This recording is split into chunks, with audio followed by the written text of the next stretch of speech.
tay chân cho người quê cùn, cùng làm tay cho người bị điếc. Xin dùng con theo ý của Ngài, làm đôi mắt cho người bị mù, làm tiếng kêu cho người bị oan. Chẳng phải con đã chọn Ngài, nhưng chính Ngài chọn con trước đó. Chẳng phải con đã yêu Chúa, nhưng chính Ngài yêu con từ trước. Từ lúc con chưa biết yêu Ngài, từ lúc con chưa nhận biết Ngài, Ngài yêu con giữa muôn người, Ngài đã chọn con. Xin gửi con đi tới mọi miền để đem cơm cho người nghèo hèn và tặng nước cho người còn khát.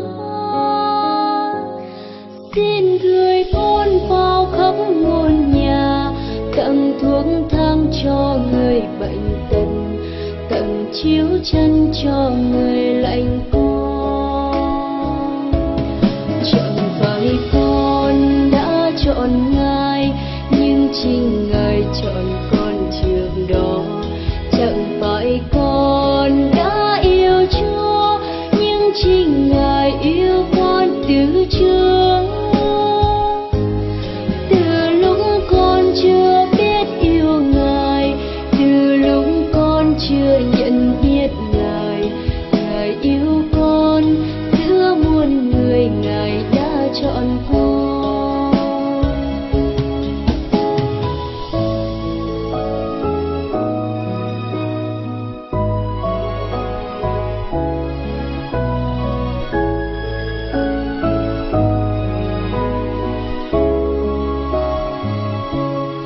Xin gửi con ra khắp nẻo đường, bàn tay nâng ánh đèn soi đường, tỏa lửa ấm cho người lạnh giá.